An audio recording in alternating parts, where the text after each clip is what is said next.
had dinner in their heated tent, and prepared to process the day's samples. Around 7 in the evening, Elias got up and said he wanted to take a short walk. "I'll walk over to the weather station and check the gauges. I'll be back in 20 minutes, he said. The weather station was only a couple of hundred yards from the camp, a simple structure consisting of a tripod and a few instruments. It was a routine, daily task. Elias put on his boots and a warm jacket and left the tent. Samuel, absorbed in his work, didn't notice how time had passed. When he looked up from the microscope and glanced at his watch, it was almost 8. Elias was still not back. Samuel stepped outside the tent. The silence was absolute. Not just silence, but a vacuum. There was no sound of wind, no cry of a night bird, no rustling of birds. This ringing, unnatural silence made him feel uneasy for the first time. He called out his son's name. There was no answer.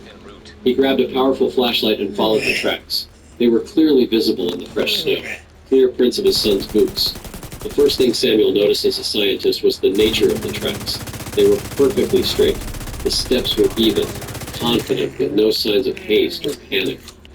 Elias didn't zigzag or look around. He walked in a straight line as if following a rule, toward a small stream flowing nearby. And here, at the very edge of this stream, Samuel Holloway, a man who believed in the laws of physics, encountered the impossible. His son's footprints led to the water's edge, and ended. The stream was narrow, about 15 feet across. Due to the recent frost, it was completely frozen to the bottom. The ice was smooth, solid, and most importantly, covered with the same untouched layer of fresh snow. There was not a single footprint on it, nor were there any on the opposite bank. Samuel shone his flashlight in all directions. Elias's footprints did not veer to the left or right. They did not lead back. There were no signs that he had slipped or fallen. There were no dents, no traces of a struggle, nothing. Just a straight chain of footprints that reached the frozen creek, and ended as if Elias had taken off vertically at that point. Overcome with horror, but still trying to think logically, Samuel crossed the creek back and forth several times. The ice was as hard as rock. He walked hundreds of yards up and down the stream. Nothing. Not a single crack. Not a single gully where he could have fallen through. Not a single footprint on the other bank. Returning to the last footprint, he shone his flashlight on it again and again, trying to find some kind of explanation. But there was no explanation. That night, Samuel Holloway did not sleep. He heated up all the flares they had and fired them into the black, starless sky every half hour. In the morning, as soon as the satellite phone picked up a signal, he contacted the rescue service. His voice was calm, and he spoke like a scientist, stating facts. But behind that calmness lay the chilling horror of a father whose reality had been shattered. The rescue team arrived by helicopter at noon. It was led by Frank McGregor, a veteran of search and rescue operations in Alaska. He listened to Samuel's disjointed but accurate account and immediately headed for the creek. What he saw shocked even him. In 20 years on the job, he had seen dozens of tragic and strange cases, but never anything like this. It was like a picture from a magic trick, he said later. There were tracks, there was a barrier, and then nothing. Complete emptiness. We documented and photographed every inch. We brought dogs with us. And that was the strangest thing. 2 experienced search dogs confidently picked up the trail from the camp. They followed Elias's tracks precisely. But at the creek, where the tracks ended, the dogs stopped dead in their tracks. They began to whine, spin around, and then, with their tails tucked between their legs, tried to run back. They couldn't pick up the trail any further. They couldn't smell him on the ice, on the other bank, or in the air. Controller speaker. Yes.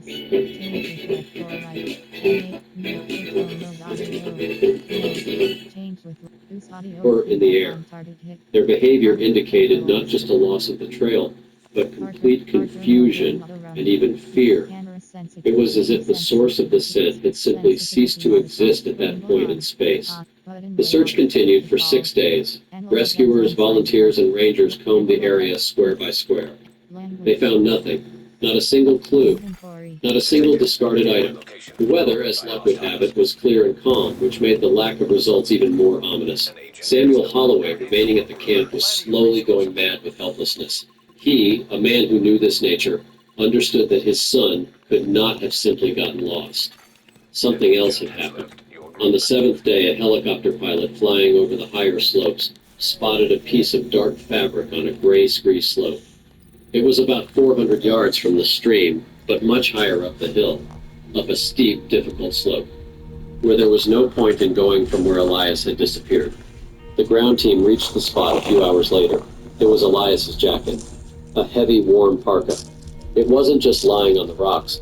It was caught on a sharp ledge and covered with small stones.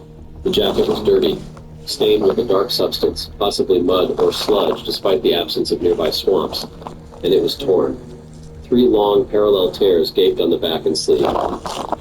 Experts who examined it later concluded that the tears did not resemble the marks left by the teeth or claws of a bear or wolf. The fabric had not been cut, but torn, as if it had been stretched with incredible force in different directions. This discovery completely destroyed all rational explanations. Did she fall through the ice? The ice was intact. Was she attacked by an animal? There were no signs of a struggle, no blood. The dogs behaved strangely, and there was unusual damage to the jacket. Did she leave on her own? The tracks were straight and broke off. Why would he walk up a steep slope in the dark without a jacket in 4-degree frost? It defies the instinct for self-preservation.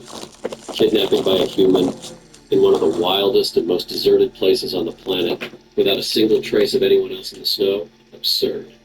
The phenomenon of paradoxical undressing, which sometimes occurs in severe hypothermia, didn't fit either. Elias had been gone too short a time to freeze to that extent, and it didn't explain how he had covered 400 yards of snow and rocks without leaving a single trace. The search was called off after 2 weeks. Elias Holloway was never found.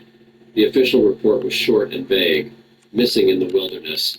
In private conversations, rescuers said the case left them with a heavy feeling, a feeling of touching something beyond their experience and understanding. Samuel Holloway left Alaska a month later. He never returned to fieldwork. A man of science, he was left alone with a set of data that was impossible to systematize.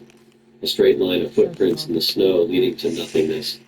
The unnatural silence that enveloped the camp, and a torn jacket on a cold mountainside. These 3 facts shattered his world. The story of Elias Holloway became another quiet, unsolvable chapter in the vast book of unexplained disappearances. It serves as a reminder that in the great silence of the wilderness, there are phenomena for which humanity has yet to find laws or explanations. There are only questions. Inventory.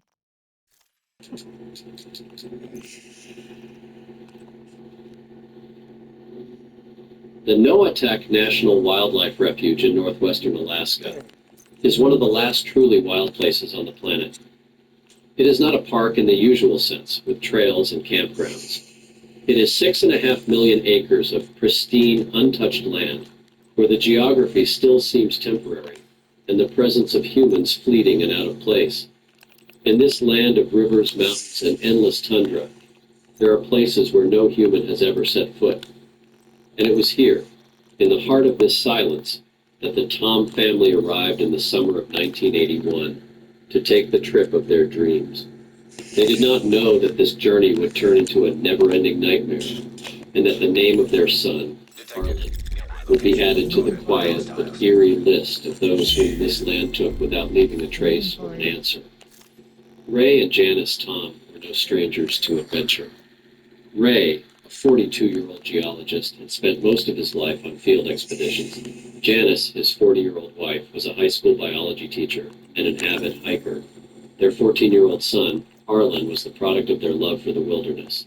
From early childhood, they took him with them, teaching him how to pitch a tent, build a fire, read a map, and most importantly, respect and understand a world where humans are only guests.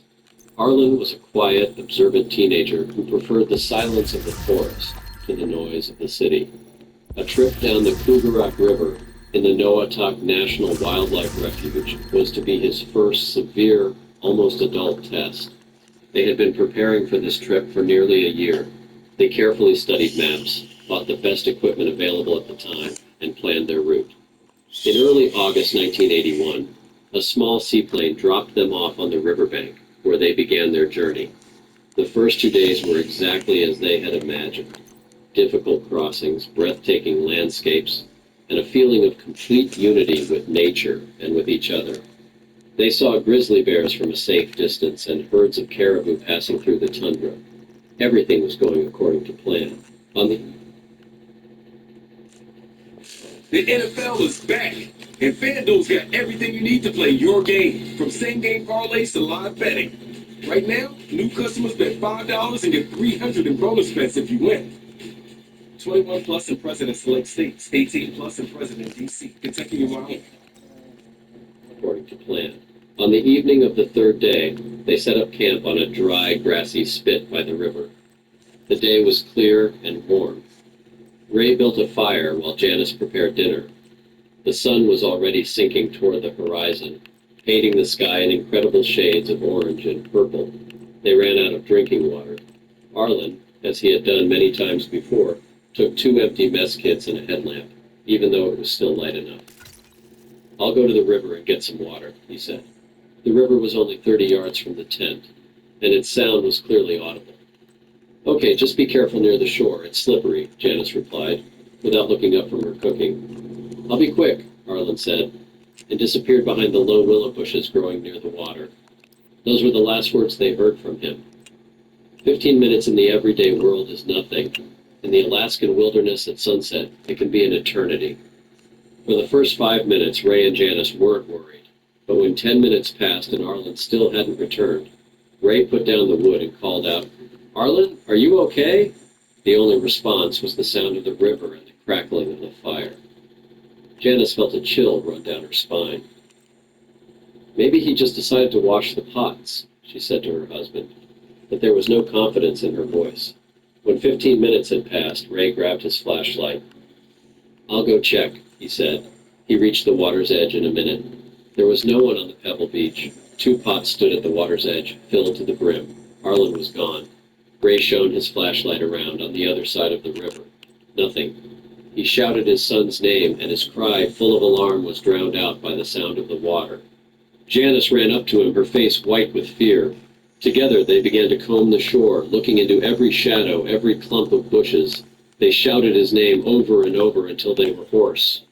But there was no answer. The ground by the river was rocky, and there were no footprints. There were no signs of a struggle, no traces of blood, nothing that could indicate an animal attack. Their son, their 14-year-old boy, had simply disappeared, walking 30 yards away from the camp to fetch water. They didn't sleep that night. They built a massive fire and fired flares into the air. At dawn, Ray, following a prearranged emergency plan, turned on their emergency radio beacon, and the agonizing wait began. Rescuers were unable to reach them until late the next day. After listening to the disjointed story of the grief-stricken parents, they began a systematic search. The first 2 days yielded absolutely nothing. It seemed as if the boy had vanished into thin air. All hope rested on the canine search team, which arrived on the 3rd day of the search. It was then that this story began to turn from tragic to inexplicable. 2 specially trained German shepherds, designed for searching for people in the wild, easily picked up Arlen's trail near the tent. But the trail did not lead them to the river where the pots were. It led them in the opposite direction, to thick, almost impenetrable thickets of willow and alder, about 100 yards from the camp. The dogs followed the trail confidently, and the rescuers were already preparing to find the boy, wounded or frightened in the bushes. But about 10 yards before reaching the thicket, both dogs stopped abruptly. Their behavior changed in an instant. They whimpered, and the hair on their necks stood on end. They began to resist, refusing to go any further. The dog handlers, experienced professionals, tried to get them to move, but the dogs fell into a state close to panic. They growled, not at anything in particular, but at the thicket itself, and backed away, trying to break free from their collars. The rescuers were puzzled. They had never seen such a reaction. The dogs were not afraid of the smell of a bear or a wolf. They were trained to work in such conditions. They were fearful of something else, something that caused their instinct for self-preservation to completely override all commands. Arlen's trail led straight to these thickets, and then, judging by the dog's reaction, it either broke off or mixed with something that caused them to panic. After combing through the thickets foot by foot, the people found nothing. No traces, no clues, no Arlen. The search operation had reached its first, most bizarre impasse. The failure of the canine calculations was a turning point in the case of Harlan Tom's disappearance. Until that moment, the rescuers had been dealing with a tragic but potentially explainable situation. Now they were faced with something that did not fit into their years of experience. The atmosphere in the search camp changed. The professionalism remained, but it was mixed with an oppressive sense of anxiety, a feeling that they had entered a territory where different rules applied. The search became more cautious, with people looking around more often, listening to the silence between gusts of wind. On the fourth day of the search, one of the groups was methodically combing a wooded slope about half a mile from the camp. It was routine, exhausting work. Then,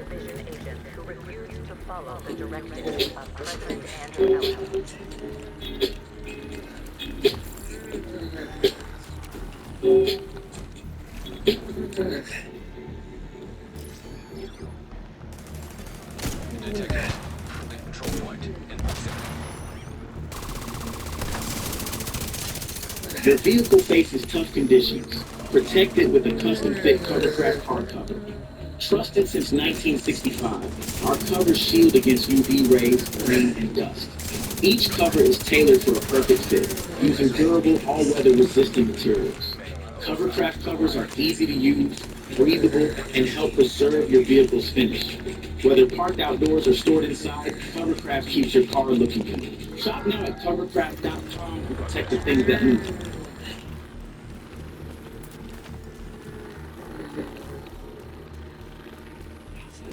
To say that the Clancy looks and can expend other Thomas's English with the penny. She's a little bit, she's a little. It's a little penny, penny, penny, a penny. With a reputation in school. Huzzah! A toast to breakfast! exhausting work. Then one of the volunteers, a former soldier named Mike, stopped and looked up. Against the gray sky, he noticed a dark spot on the branch of a tall spruce tree. It was too regular in shape to be a nest, a cluster of pine needles. Using binoculars, he confirmed his hunch. It was a headlamp. The find was strange from the start. The headlamp was hanging from a thick, bare branch about 8 feet high. It hadn't just been thrown there. An elastic strap had been carefully looped over the branch, as if someone had taken it off their head and hung it up. To do that, someone as tall as Arlen would have had to either jump or climb something. But the ground beneath the tree was covered with a thick layer of untouched moss. There were no footprints, no broken branches. The tree trunk was smooth, with no scratches that boots would have left while climbing. The switch on the lantern was in the off position. This detail was alarming. A person lost in the woods at night does not turn off their only source of light, and certainly not hang it on a high branch where it would be difficult to reach. This action was devoid of survival logic. It was more like a ritual or a sign. But what did it mean? The rescuers searched every inch around the tree. There was nothing. No traces, no other items. Only this lone flashlight hanging silently above their heads. The search continued. Ray and Janice, whose faces had turned into gray masks of grief over the past few days, refused to leave the camp. They clung to a faint hope. But with each passing day, that hope faded, giving way to cold, sticky despair. On the 9th day, when the official search was about to be called off, another team made a final discovery. Far from where the lantern had been found, in thick bushes at the foot of an old tree, lay a boot, Arlen's boot. It was dry and clean, except for a few leaves stuck to it. It was not torn or damaged. The laces were completely untied. It lay as if it had been carefully removed and placed in the bushes. There was no sign of the other boot anywhere nearby. And again, as in the previous cases, there were absolutely no traces around it. This discovery was the last straw. It added another element to the picture that is characteristic of the strangest cases of disappearance: paradoxical undressing. But this did not resemble the actions of a person in hypothermia who, in agony, tears off their clothes. It was methodical. The flashlight was turned off and hung up. The boot was removed, unlaced, and placed back in its place. Every action was deliberate. But whose? 2 weeks later, the active search was called off. Arlen Tom was listed as missing. Ray and Janice left No Attack, taking with them a void that would never be filled. The official report, compiled later, was full of omissions and assumptions.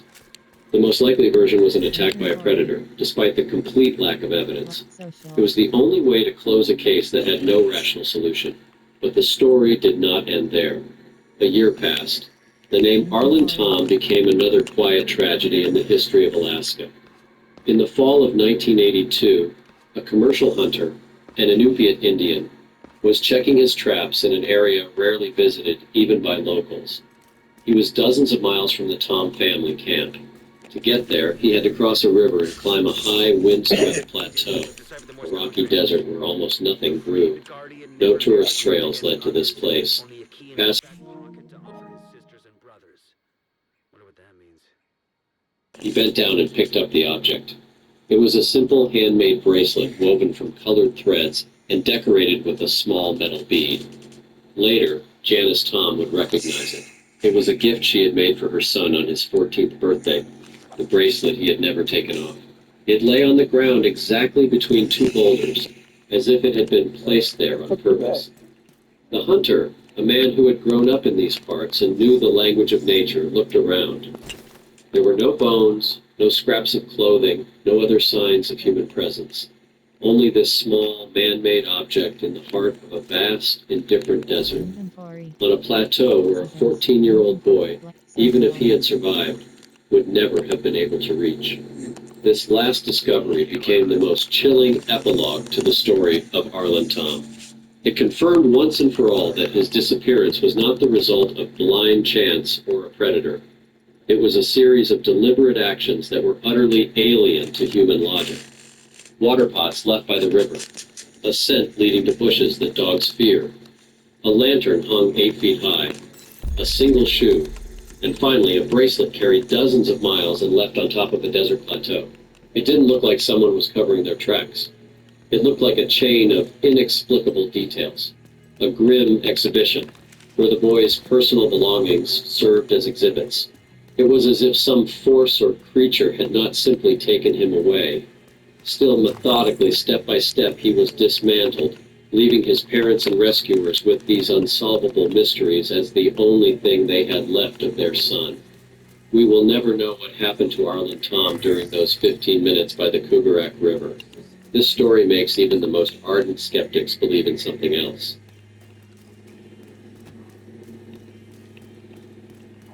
In Sudan, conflict has turned daily life into a nightmare. Millions have fled their homes, but your mercy can break the silence. One act of mercy, a word of difference.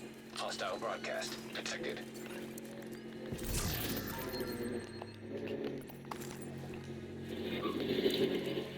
We move, I drive. You help people customize and say what liberty means.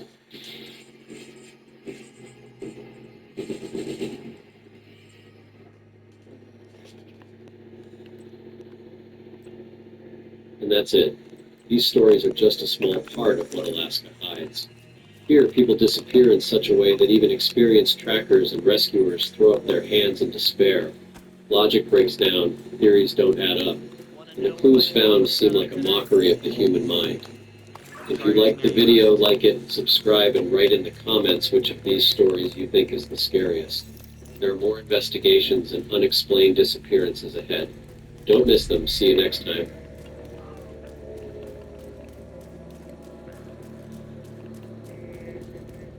Alaska is a place where nature itself seems to keep its secrets and is in no hurry to share them with humans.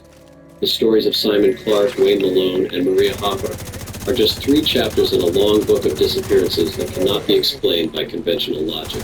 A neatly rolled sleeping bag by a cliff, a boat with scratches on the bottom, glasses on a tree, a bag with bloodstains at the roots. All these clues look as if they were left there on purpose, like a riddle that no one has solved. Don't forget to subscribe to the channel, give it a thumbs up, and share your comments. Your participation inspires new videos. Now let's move on to inexplicable stories that leave more questions than answers.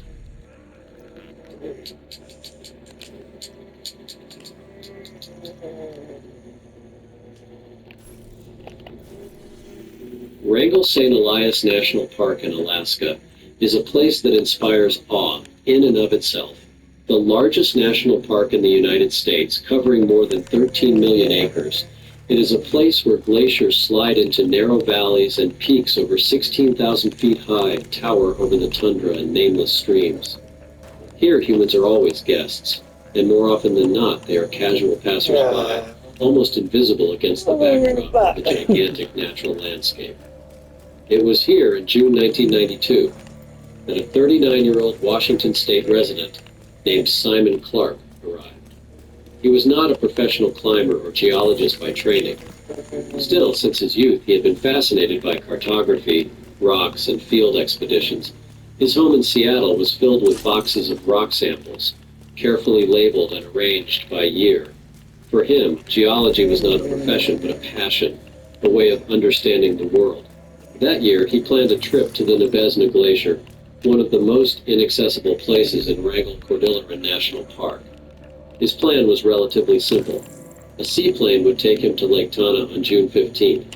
From there, he wanted to walk along the southern edge of the glacier, take a series of photographs, collect samples, and return to the lake by the 19th, where the pilot was to pick him up. Simon was born in 1953 in Tacoma, Washington. He was an electrical engineer by profession, but whenever he had the opportunity, he would head for the mountains. Friends described him as methodical, but sometimes overly confident in his abilities. He did not drink or smoke, always planned his routes carefully, and never went on a hike without leaving a note with his itinerary.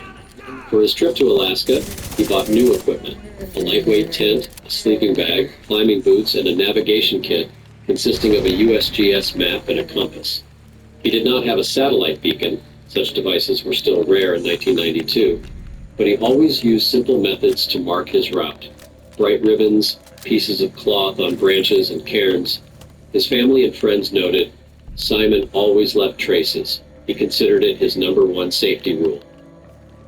On June 15, 1992, a de Havilland Beaver seaplane took him to Lake Tana.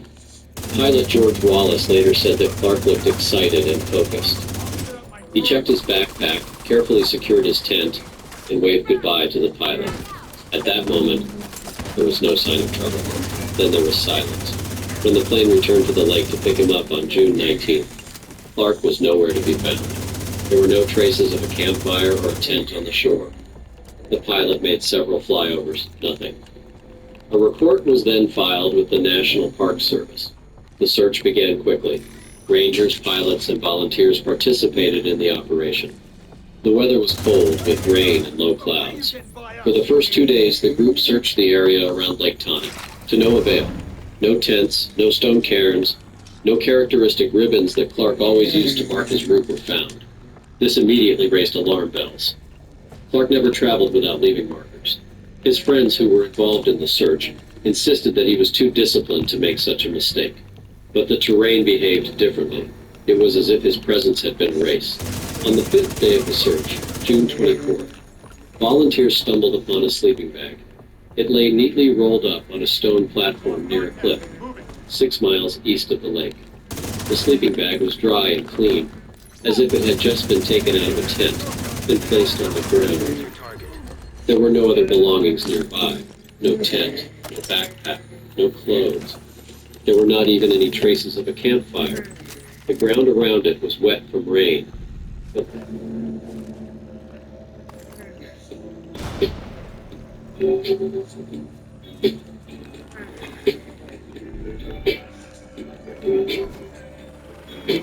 Forget. We aware.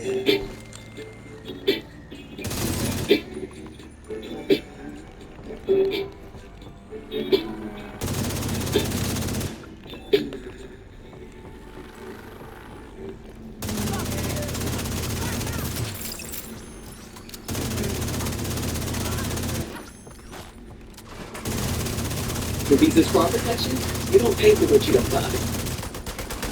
What you gonna do, man? Just need that security code. Target spotted. No one is more secure than people.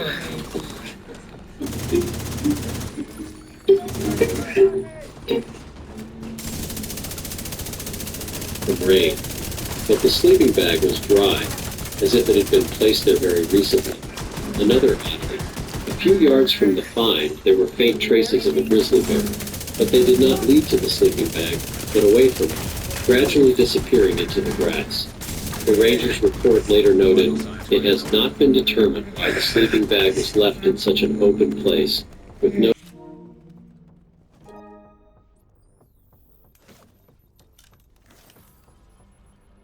He would have done so at the camp or on the trail, but not on the edge of a cliff."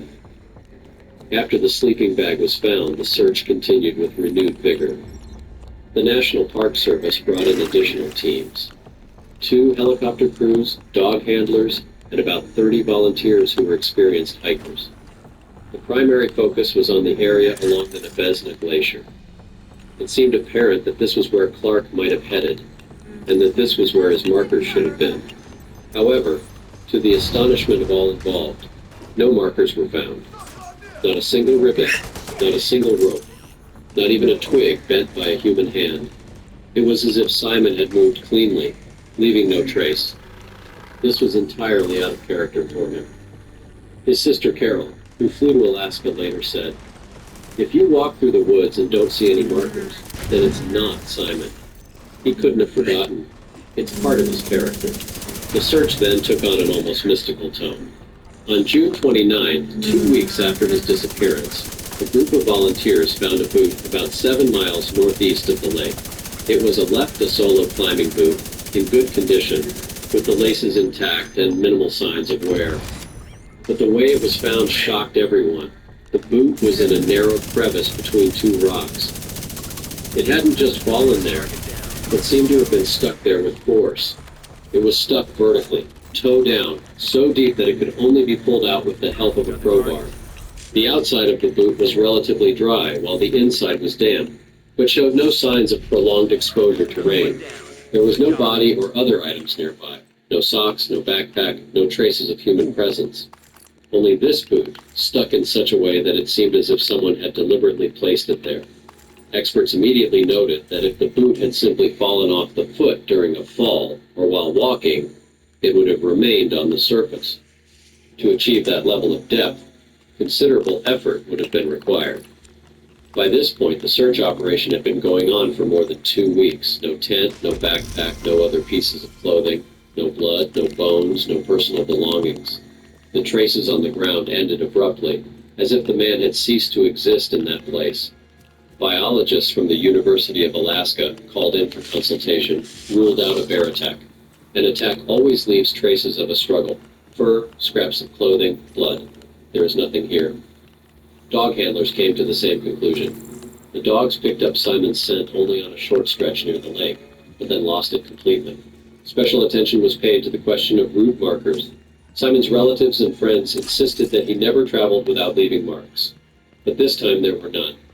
A hypothesis arose. Perhaps he deliberately removed them, deciding to keep his route a secret. But why?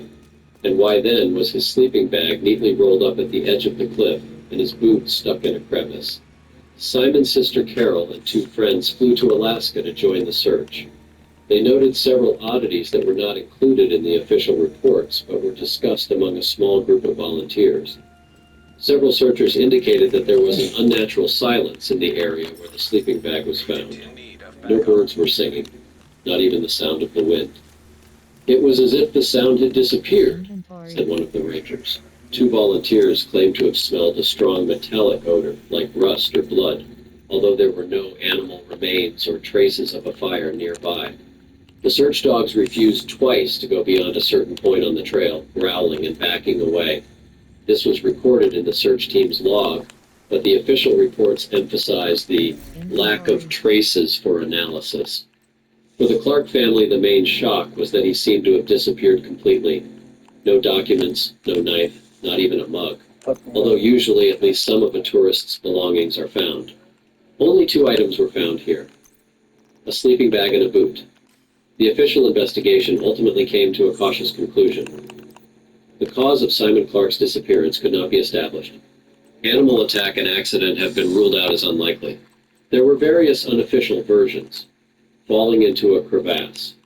Some believe that Clark could have walked onto the glacier and fallen into a crevasse that was covered by snow. This would explain the absence of a body. but it does not explain why his sleeping bag was found rolled up at the edge of a cliff, and his boot was found crushed in a crevasse 7 miles away. Another theory was that he wanted to disappear and start a new life. In Sudan, conflict has turned daily life into a nightmare. Millions have fled their homes, left with no food, no clean water, and nowhere safe to sleep. Mothers are desperate to feed their children. The elderly go days without vital medicine. As the world turns away, Sudan's crisis grows. But your mercy can break the... Another theory was that he wanted to disappear and start a new life. But some things spoke against this. He left his documents, money, and his beloved mineral collection at home. There were no signs that he wanted to disappear. Sometimes the possibility of foul play was discussed. Someone could have encountered him in the mountains. But the area was completely deserted. Not a single camp was recorded within a 30-mile radius during those days. A search for volunteers from among supporters of anomalous hypotheses gathered a collection of similar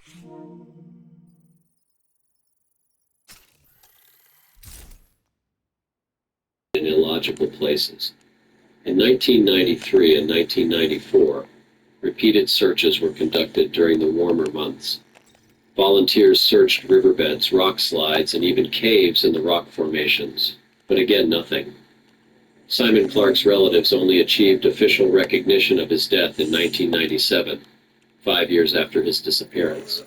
But neither they nor many of the searchers could accept that a man had simply vanished, leaving behind only 2 items that looked as if they had been deliberately placed there by someone.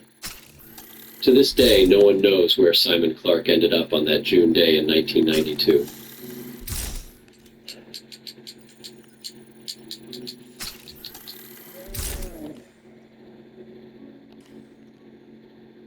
In July 1996, a 42-year-old fisherman from Utah named Wayne Malone disappeared in Clark Lake National Park. He rented a small cabin for a week and told the owner by radio that he was going fishing on the morning of July 14th. He did not return that evening. The search began the next day. Almost immediately, his boat was found 3 miles downstream. It was intact, the motor was in working order, but the key had been removed, as if someone had deliberately stalled the engine. Inside was a fishing rod, a bucket of fresh fish, and a neatly folded jacket. Strange, deep scratches, like fingernail marks, were found on the aluminium bottom, as if someone had desperately tried to hold on. Still, there were no other signs of a struggle or accident. When the boat was examined more closely, it became clear that the theory of falling overboard did not explain the details. If Malone really fell, why was the engine stopped manually? If he was thrown out, where were the marks on the shore or in the water? Rangers and volunteers flew over the entire area in helicopters and seaplanes. Boats combed the coastline and divers checked the most dangerous places. Still, no trace of a body was found. Dogs brought in to search confidently followed the trail from the cockpit to the shore. But at the spot where the boat was found, they lost the trail completely, as if the man had simply vanished. The case was becoming increasingly alarming. One of the rangers later recalled that in his years of service, he had seen dozens of accidents on the water, but this story immediately defied logic. It was as if someone had swept it away, he said. On the 4th day of the search, local residents joined the effort. It was then that volunteers made a discovery that only added to the sense of mystery surrounding the incident.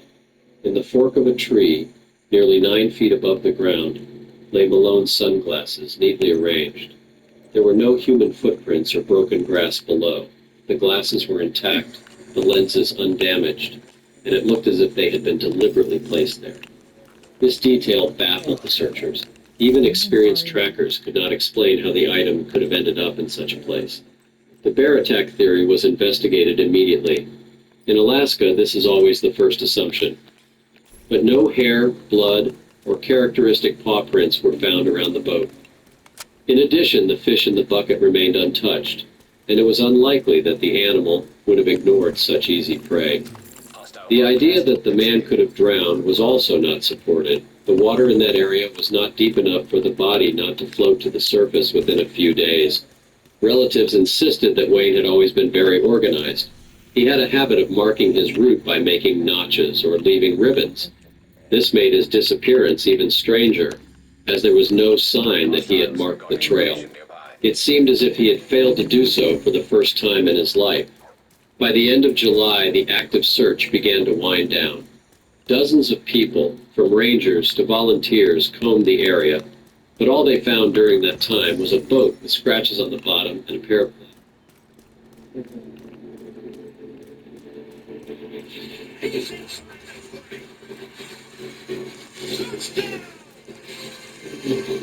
New customers bet $5 and get 300 in bonus bets if you win. scratches on the bottom and a pair of glasses in a tree. Official reports dryly stated, no logical explanation. For Malone's family and friends, it became unbearable.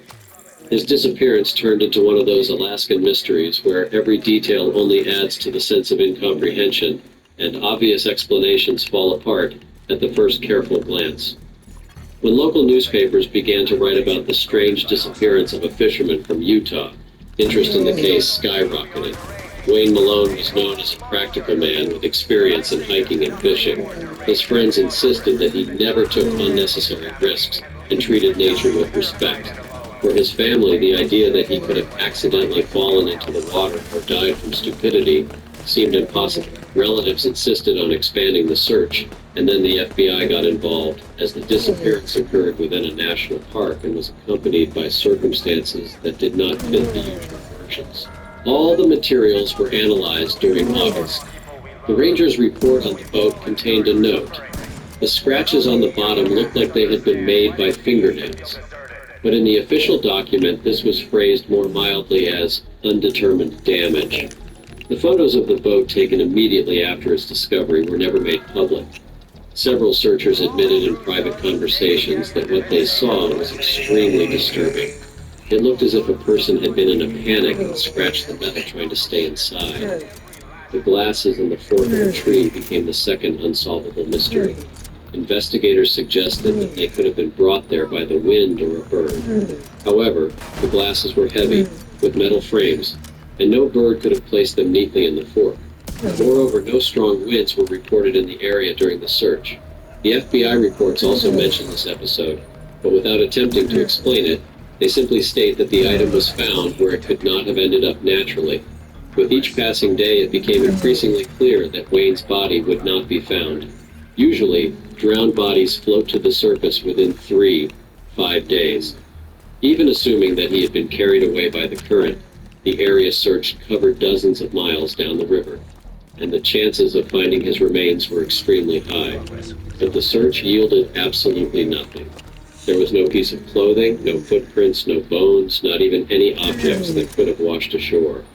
Everything disappeared with him. This disappearance was reported as a case with no logical explanation. Journalists writing about it called it a case with no version. Against the backdrop of routine accidents and tourist deaths, the case seemed eerily empty.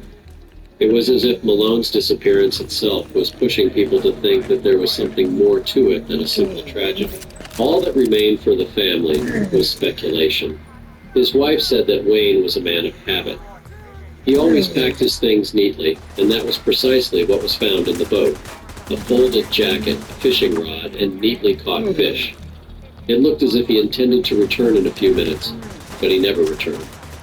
In its annual report, the FBI listed Malone's case separately, with the note, no signs of violence, no explanation. This is a rare wording, as usually at least the most likely cause is indicated: drowning, accident, animal attack. In this case, even that was not done. Over time, Wayne Malone's story became a local legend. Fishermen and residents of Lake Clark said that since then, they had become more cautious about going out alone. Several times, people claimed to have seen a boat slowly drifting without an owner, but when they approached, it was empty. This coincidence always reminded them of that July day in 1996. That's how it remained. A boat with scratches, neatly left belongings, glasses on a tree, and no body. For the record, it was an unexplained disappearance. For the family, it was an eternal question with no answer. For investigators of such cases, It was another story that fit into a long series of mysterious disappearances in Alaska.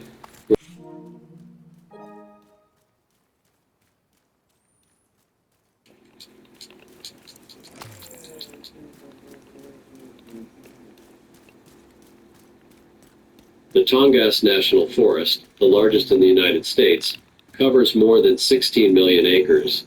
This place is a combination of misty fjords, cold streams, ancient fir trees, and mountains sloping down to the water.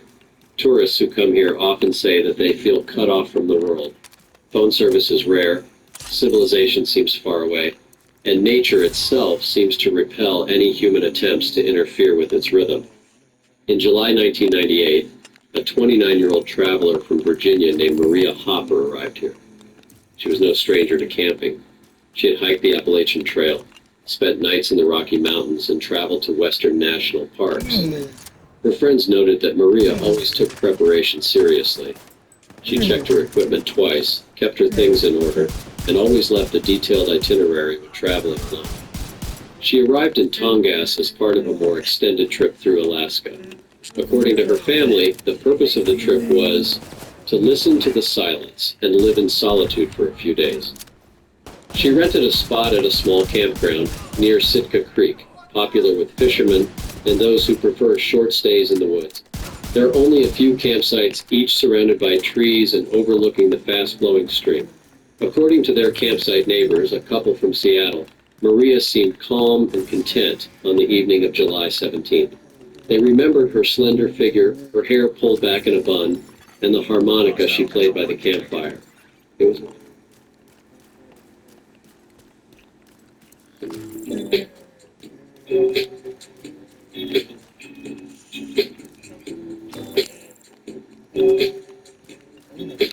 Inventory. 17th.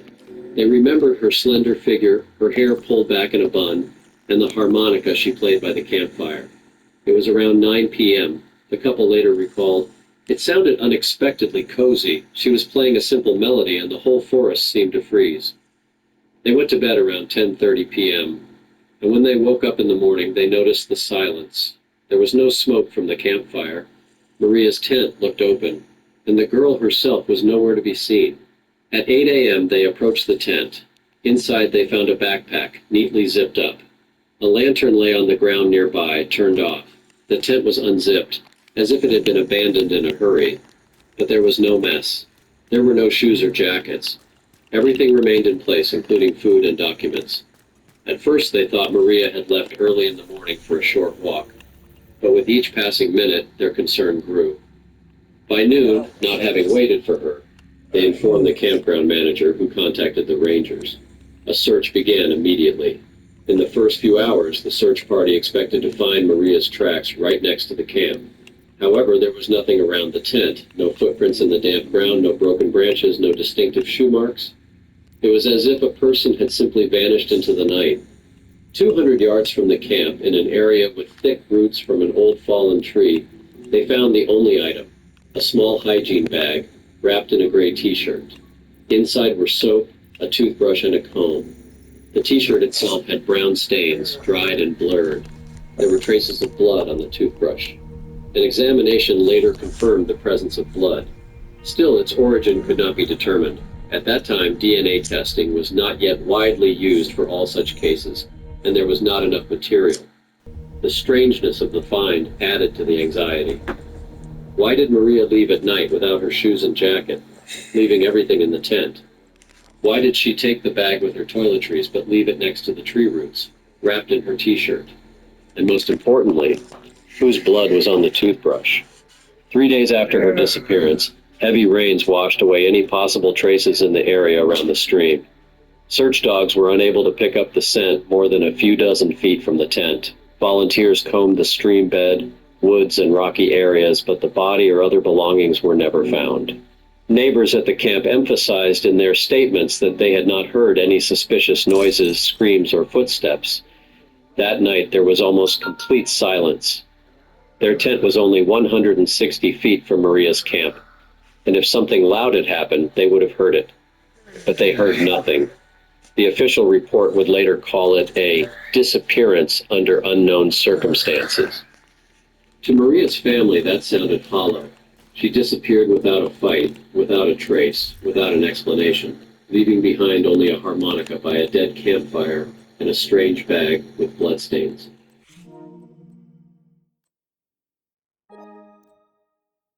Volunteers from local communities, search dogs, and even a helicopter from Sitka took part. But the more they searched the area, the less hope there was.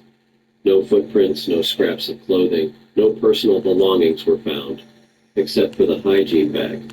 It was as if the girl had simply walked out of the tent and vanished into thin air. The Sitka Creek, near where her camp was located, was searched particularly thoroughly. The water there is cold but not too deep. If Maria had accidentally slipped, her body would have been found downstream sooner or later. But that didn't happen. The slopes around the campsite were also searched, but no signs of a fall or accident were found. One of the volunteers who participated in the search recalled, "We were hoping for at least a small clue, a piece of fabric, a broken bush, but nothing. Just that shirt and the brush with blood on it. It didn't look right. It was as if someone had taken her out and left her." Limo Limo at your service.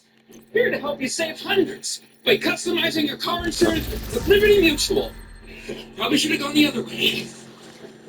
Only pay for what you need. Liberty, liberty, liberty, liberty. The government is banning this $39 electric lighter next month. And this is your last shot to get the original high-powered version. There's a new next-gen electric lighter out there, and it's the most brutal one you'll ever own. But here's the bad news. In just a few weeks, regulators will force the only company that makes it to completely neuter its design. That means sluggish ignition, a pathetic flame, and a lighter that just won't deliver like this beast does right now. The current version called Lazara is unlike anything you've ever witnessed. That's because it doesn't burn butane, propane, or any gas at all. Instead, it unleashes pure ion pulse technology, generating an 1800-degree plasma inferno, savage enough to slice through metal in seconds. It's 100% electric, completely windproof, waterproof, and can ignite anything anywhere, no matter the chaos. Lazara was originally forged for military combat because the Army demanded a lighter that would keep blazing through rain.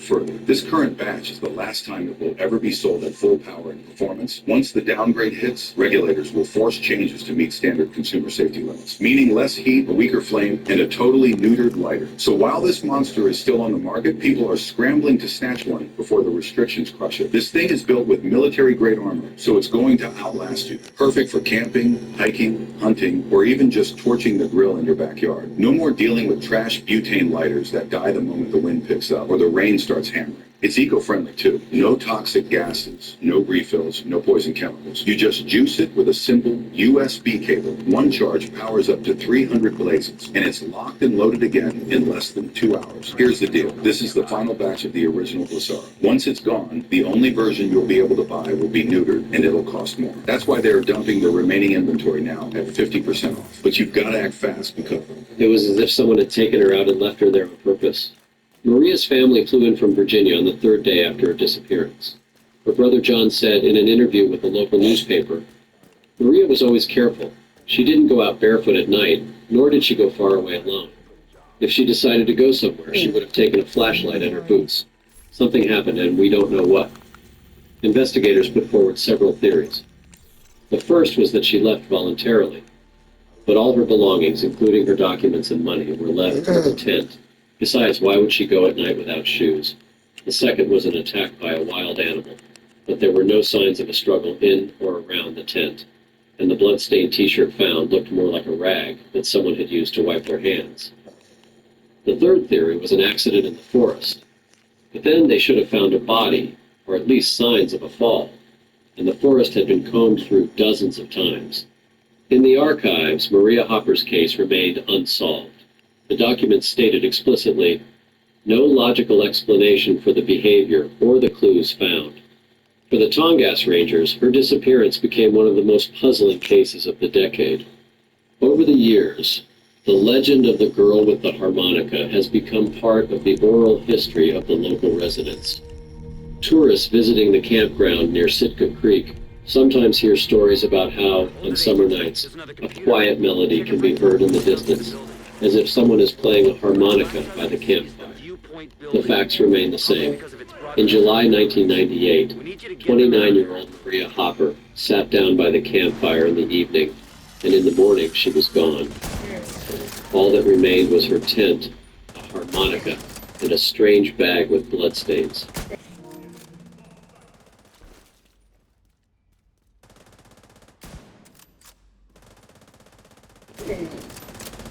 That's all. If you found this interesting, like, subscribe, and write in the comments which of these stories struck you the most. There are even more creepy and inexplicable disappearances ahead that are impossible to explain.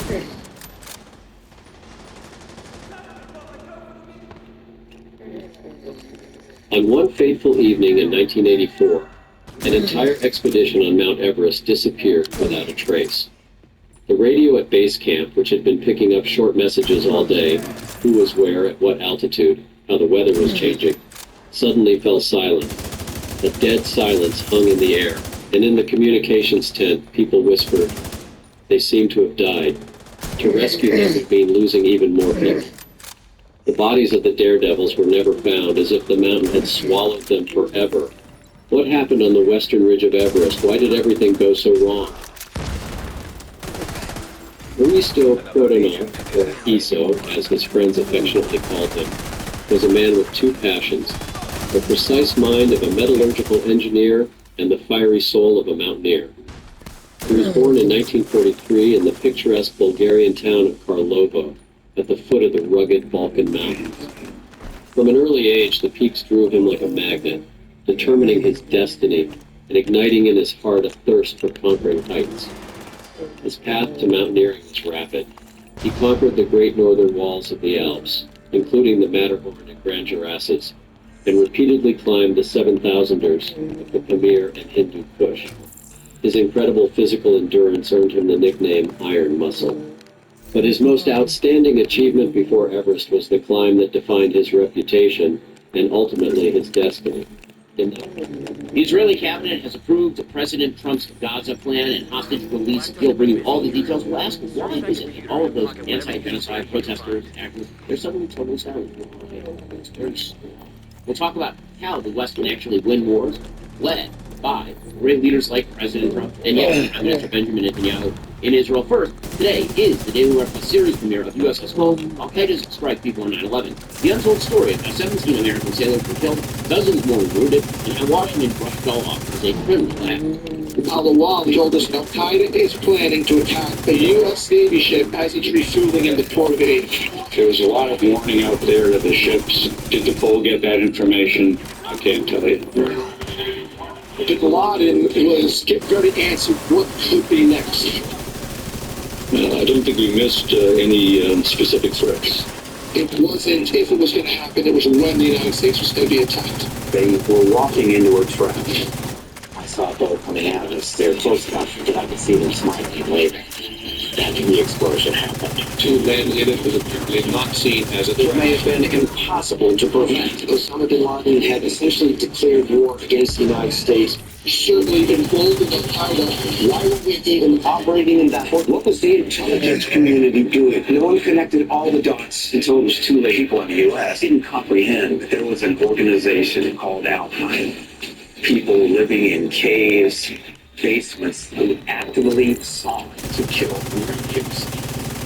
I think our government certainly had enough of the information to have done something. They were focused totally on us. No one was looking up the chain of command. We had an opportunity to disrupt what became 9/11. USS Cole, Al-Qaeda strike before 9/11. A 3-part series on Daily Wire Plus. Daily Wire Plus members can watch the premiere of USS Cole, Al-Qaeda's strike before 9/11 right now. Not a member? Get 40% off a new Daily Wire Plus annual membership with code FALL40 at dailywire.com/subscribe. Alrighty, folks, so as of Friday morning, the Israeli cabinet has now approved an agreement to stop the war in Gaza. And of course, it's an agreement that's a stage 1 agreement in which Israel pulls back to a predefined border that's not the full borders of Gaza because Israel retains security overwatch over the majority of the Gaza Strip. The 20 live hostages come out. The 28 dead hostages are also supposed to come out, all within 72 hours of a ceasefire that went into place last night. Hamas is claiming that this is the quote-unquote end of the war, that it's going to be guaranteed by the United States, and guaranteed by a bunch of other powers. The United States is saying that it could be the end of the war if Hamas were to disarm, if Hamas were to actually hand over governance script to somebody